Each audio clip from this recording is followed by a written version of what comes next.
Now.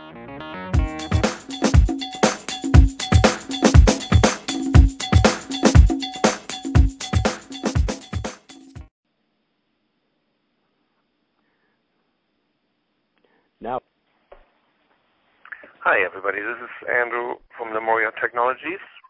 We have a little question and answer call set up for you so that you can have some background about PMF and the PMF4000 device. I have here on the phone with me Bruce Gauss, the inventor, maker and creator of the PMF4000 and many other devices, by the way, to give us a little roundup about PMF4000. And we also have on the phone Charlie Ferricelli, an affiliate and salesperson, and myself to ask questions.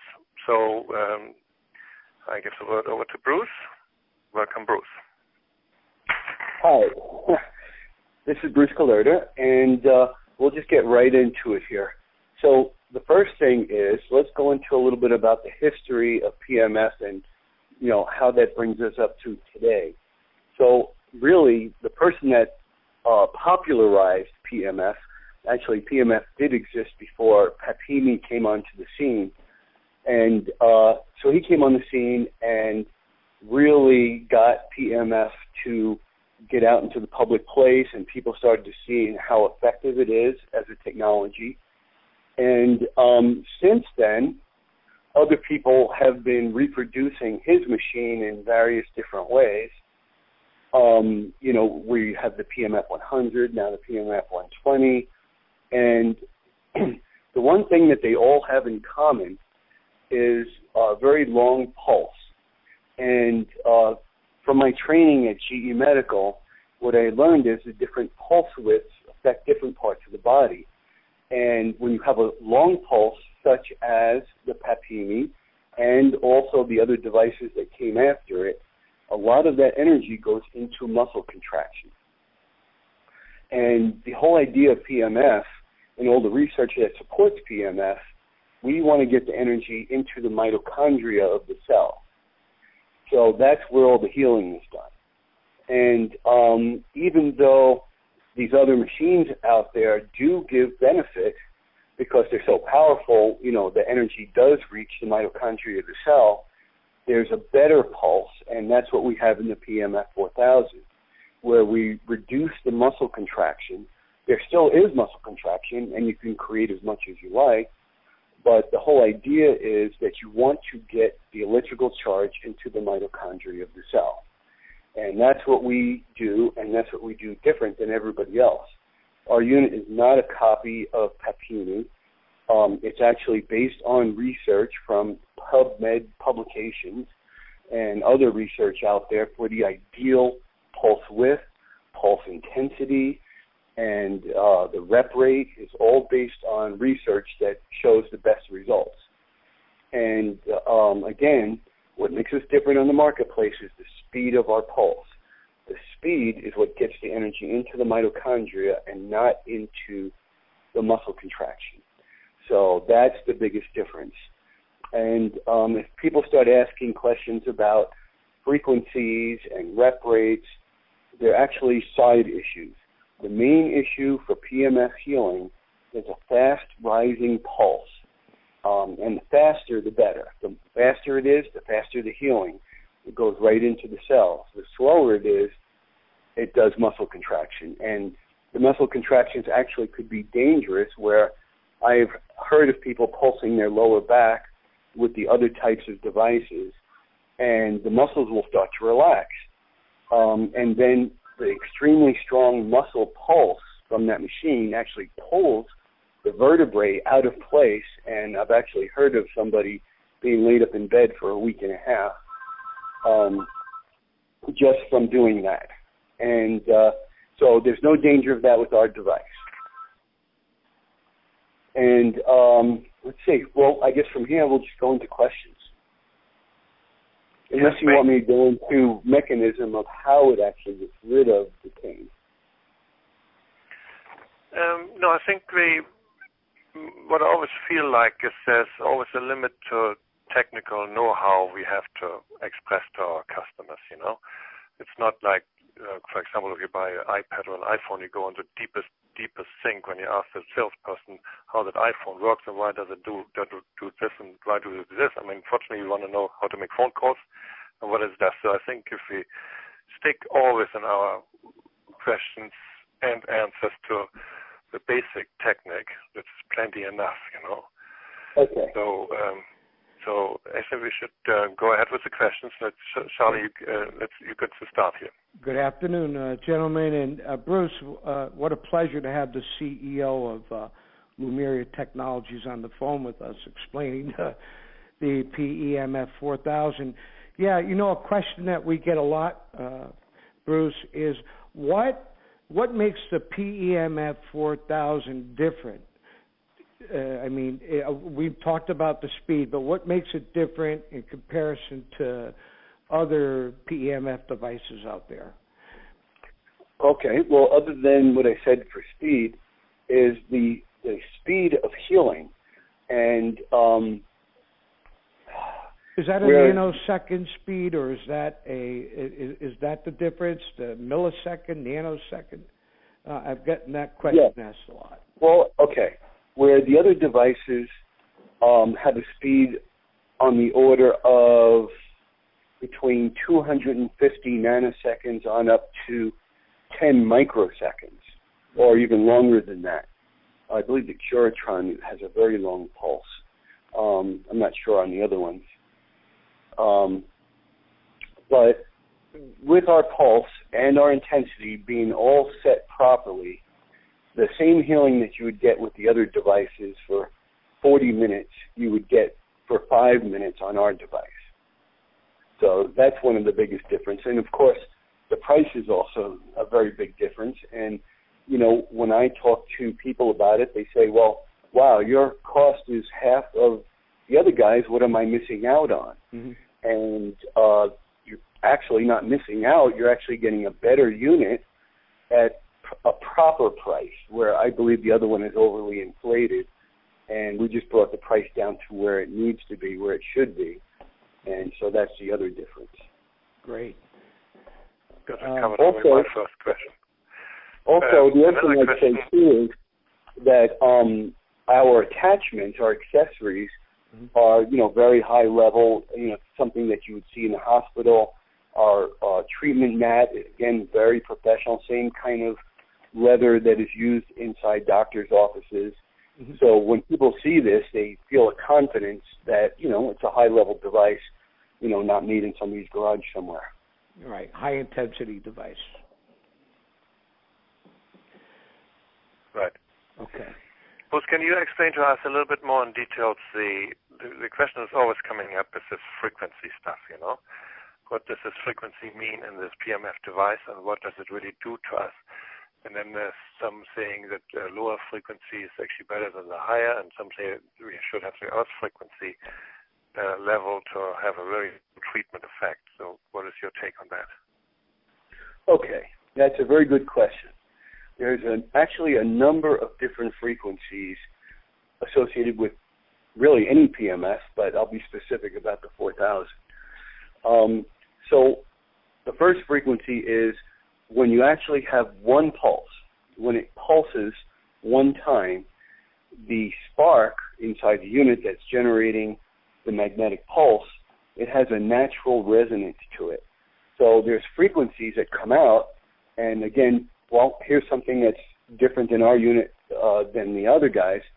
When you have a very fast pulse and it goes into creating a magnetic field, it creates what's called phonons. And phonons are sound packets that travel faster than the speed of light. And you can actually look up what phonons are on Wikipedia and learn more about it. But we have that more than the other guys. And there's a lot of research now showing that these phonons cause great healing in different ways. So that's one frequency. It's a packet of frequencies, and within that there's ultraviolet light, which is where the phonons reside. So there's actually ultraviolet coming out of a wire. It's not optical where you can see it, but it's a frequency that it's putting out. So it's putting out this ultraviolet actually more in the vacuum ultraviolet to be more specific. And it's also putting out ultrasonic frequencies in the 40 kilohertz range. So, but all these things doesn't help somebody decide, which unit to buy. I'm just explaining what it actually does. So that's one frequency. And then the other frequency that people would talk about is the repetition rate. So you have this little packet of frequencies. Now you're pulsing them at so many pulses per minute or how many pulses per second. And so that's usually the frequency that people are talking about. And our frequency is, the highest frequency is 200 pulses per minute, which equates to 3.3 hertz, which is 3.3 pulses per second. So people get those mixed up, how many pulses per minute as to how many pulses per second. So that's the other frequency, and our range is from 3.3 hertz down to half a cycle. And so that's all the frequencies that the machine puts out. Uh-huh. Yeah, this is actually very eye-opening. I often hear that when people talk about other devices, say, they have something with 50 hertz and 60 hertz. What can that be? What do they mean by that? Yeah, that's been a very confusing question. They utilize hertz a lot, Bruce. And yes. Okay. Well, the only way that you're going to be able to find a machine that operates at that high a frequency is if they're low power, because you can't get a high rep rate. Matter of fact, I don't care what machine. If you told me you had a machine that goes 50 hertz and has the intensity to cause a healing effect, you're going to get too much energy. It's going to cause heating inside the body. And that's one thing about PEMF. It's not supposed to cause heating inside the body. Mm-hmm. So if it's going at 50 hertz or 100 hertz or 1,000 hertz, that means that it's a very low-powered device, such as the MRS. It would probably run at those frequencies. Interesting. Yeah. Yep. What do you think about, I often hear, we have our machine has 2,400 to 21,000 Gauss, as we all know. So what is a good Gauss to treat somebody with? Because I'm saying you don't want to over-Gauss and you don't want to under-Gauss, so to speak. What is your take on that? Yes, that's a really good question. Even if we had a way to dial up how many Gauss it's putting out, none of the PMFs do that. We don't do it either. And the reason is that different people respond to the same intensity in different ways. What I find is if somebody is very sick or they have a lot of pain in their back, if they lay on the mattress, even at low power, they're getting so much that they feel like they almost want to get off the mattress. As opposed to somebody that's very healthy, that maybe has a shoulder bruise or rotator cuff, they get on the mattress and they hardly feel anything. So if we were to create a, if you will, a prescription based on the Gauss, it wouldn't work from person to person. So a better way to do it is to just get feedback from the patient. So you would start at some low level, with the intensity all the way down. You start with 3 loops, and then you approach the person's spot that you want to treat, and you get feedback. You're like, how is that? How does that feel? That's comfortable, and you get it to a comfortable level of intensity. And the rep rate is really, again, more of a level of comfort. So if they like the rep rate a little bit faster, you make it a little faster. But as you make the rep rate faster, the intensity will drop back, and it does that on purpose to keep the power, because the power equals the rep rate times the intensity. So if you increase one, the other ones should drop back to keep from causing heating in the body. Mm-hmm. I hope I answered the question. Wow, that's a great answer. Yeah. That explained a lot for me right there. Great question, great answer. So with all that said, that's really the technical area that we really need to know about. that includes the speed of the pulse, that includes a frequency, and that's all we really need to know. I mean, I think that answer was pretty amazing. That was a big picture for me. So the bottom line that the PEMF4000 is easy to operate. It only has 2 controls, and there's not much of a learning curve. Am I right to that? Yeah, correct. It's very, very easy to use. And also our new owner's manual has protocols in there that are quite typical that, people would be using. So they have a good starting point. But, each practitioner has their own way of doing things. Mm-hmm. And, with the PEMF4000, they have some leeway on how they want to do it. The one thing I want to say, too, if everybody doesn't know this already, we don't pulse people's brains. We only pulse from the neck down. So I've gotten that question a number of times, people with migraine. It's okay to even wrap around the neck or approach the back and shoulders with a loop, but, and also it's okay to do sinuses from the front, and but don't wrap it around your head because it's just not good. I know other people have done it and shown it, but if you know what I know, you wouldn't do it. Yeah, I agree with that. Now, I've helped some people with migraine headaches exactly that way through their through their spinal area, right through the neck, underneath the face, underneath the head, and yeah, it's funny because we do get that question a lot because the other companies, I guess, broadcast it that way, but there haven't been any medical studies done on that. Am I correct? That's correct. And let me just tell you why. Real quick, because what's happening, and also I want to go into this as well anyway, the actual mechanism of healing, what is causing the healing? I'll just touch on it briefly. Okay. So what's happening is inside the machine, it's generating a very high electrical current on the order of 100,000 amps. Okay, now that current is very short-lived. It only lasts for, 100 nanoseconds, that's all. And so that comes out, goes into the rope. The rope creates a magnetic field, and when that magnetic field impinges on the body, it changes back into electrical, similar electrical that what created it in the first place. So it goes from electrical to magnetic back to electrical again in the body. And we have research papers to give out to people that are interested that shows the mechanism of what's happening.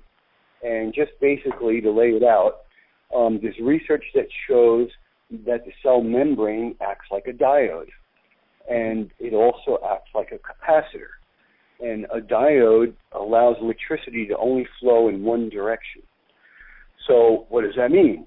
Well, a healthy cell needs to have minus 75 millivolts across.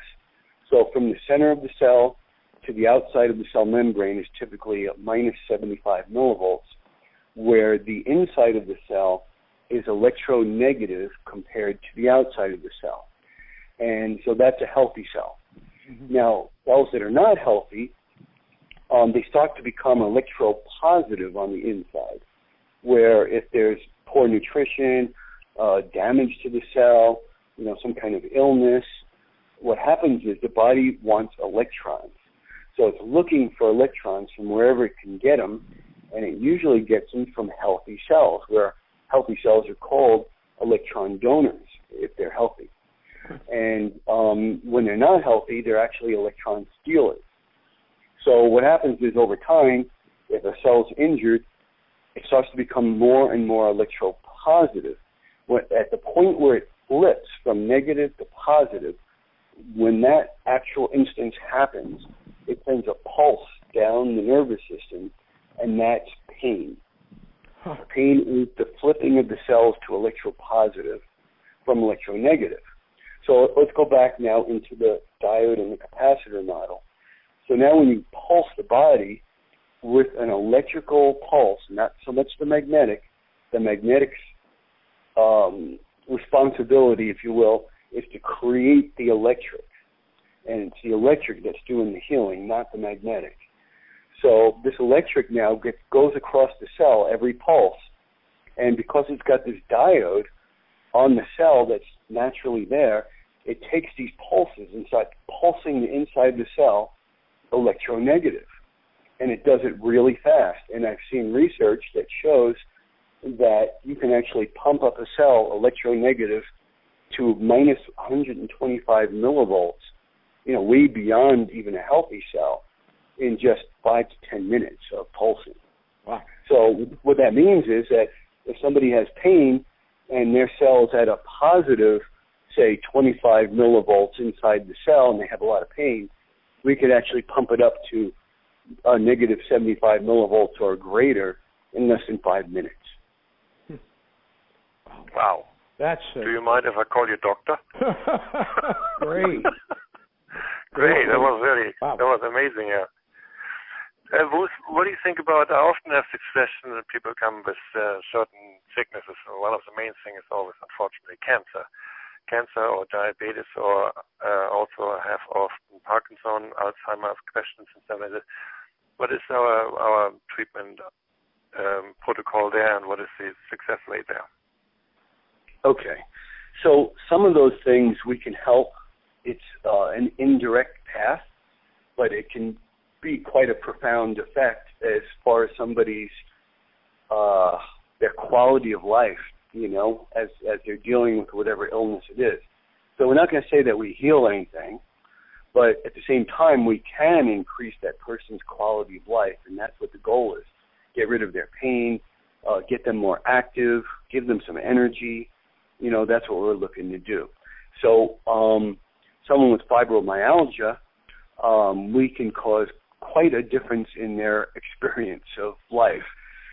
Just by pulsing, for example, the lymph nodes, which are, under the armpits and, behind the knees and various places that the doctors know about, and it energizes the lymph nodes to do what they need to do. And we have other protocols, too, in the owner's manual that we talk about to effectively treat these different conditions. But as far as cancer healing goes, there is research out there, not our research, that shows that PMF can cure even cancer, but we don't say that, and we just hope for the best. If we get rid of pain or make them more comfortable, that's what my goal is, to try and increase people's quality of life. Right. Am I correct in stating that the pulse helps the body to heal itself in a way, because of the blood oxidation and stuff like that goes on? Or Absolutely. Right. In the past, people would have pain and they go to the chiropractor, and the chiropractor would put a TENS unit on them. Mm-hmm. And the TENS unit would get rid of their pain for a short period of time, or at least until they're adjusted anyway. But the modality of how a TENS unit heals and how our unit is causing the healing is very different. A TENS unit is more destructive in nature. There's constructive ways of healing and destructive ways of healing. Destructive would be getting rid of bad bacteria and viruses to make somebody better. And then constructive would be more of building up the cells, building up the immune system so the body can heal itself. Mm-hmm. So in the case of TENS, it blocks the pain by creating such a strong signal that it uses up the neurochemicals in the area so the pain can't be transmitted. Mm-hmm. And that's how the TENS works. But what we're doing, these pulses, energizing the cell is able to get rid of toxins, take in nutrition, because it does that through its electrical nature. It's an ionic reaction. So it's able to do that. And it also, the research has shown that it brings ATP into the area and all the healing chemicals that the body needs to heal. So it's a very natural thing. Mm-hmm. And all we're doing is putting the electrical energy back into the cell. Because, definitely what I believe is that if you have the electrical energy and you have the structure of the cell, so in other words, proper nutrition, right, proteins and fats, and if all of that is present, and minerals too, and then you pulse, you have everything you need to create life, basically, So it really tends to heal what's already there. Wow. So you can basically say that because when we're in the market here, everybody talks about pain and pain and pain and pain. So pain is for sure the number one selling thing right now and the first immediate response. But basically what the machine does besides taking the pain away in a very high-speed way is it does also a whole bunch of healing in the background at the same time what we don't even realize. Yes, and you can see that also when somebody goes for a treatment, say it's even something acute or chronic, and then they get their treatment and say they're at maybe 90% pain reduction when they leave the doctor's office or finish the treatment, the next morning they actually feel even better. It might be 95%. And then the next morning even better, maybe 99%. And then the fourth day, typically they plateau, and then the fifth day they'll start going backwards and start feeling the pain again. And typically, after going through a regimen of treatments, say, even 2 to 3 treatments a week for 3 weeks, and then hopefully the pain doesn't return anymore. Wouldn't it also be a good idea if you own a PEMF4000 and a mask and stuff like this, to do some sort of maintaining yourself by having every morning your 5 minutes laying on the mattress to get ready for the day? I do it every day myself. I do, not even for pain.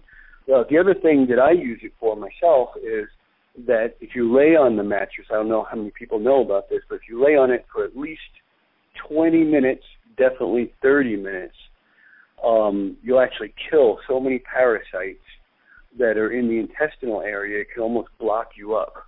That happened to me. Wow. So a lot of people do ask, does it kill parasites? Absolutely. As a matter of fact, you have to watch out that you don't kill too many parasites at one time, and that happens by treating the stomach area.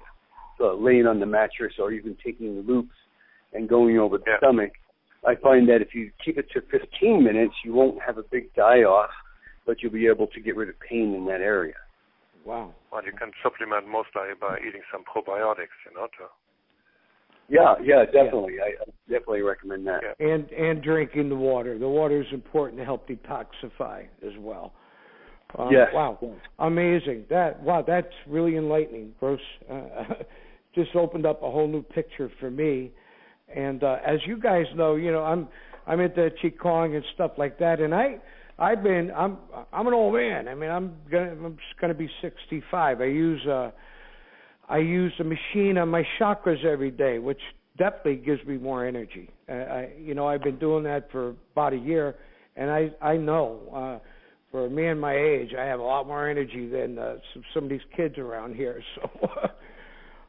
Very good. On that same note, what my kids do, they like to actually sit on the loop. So they'll make a couple of loops and sit on it, and it's really good. If you meditate and sit on the loops, it sends the energy straight up the spine, and it's really amazing.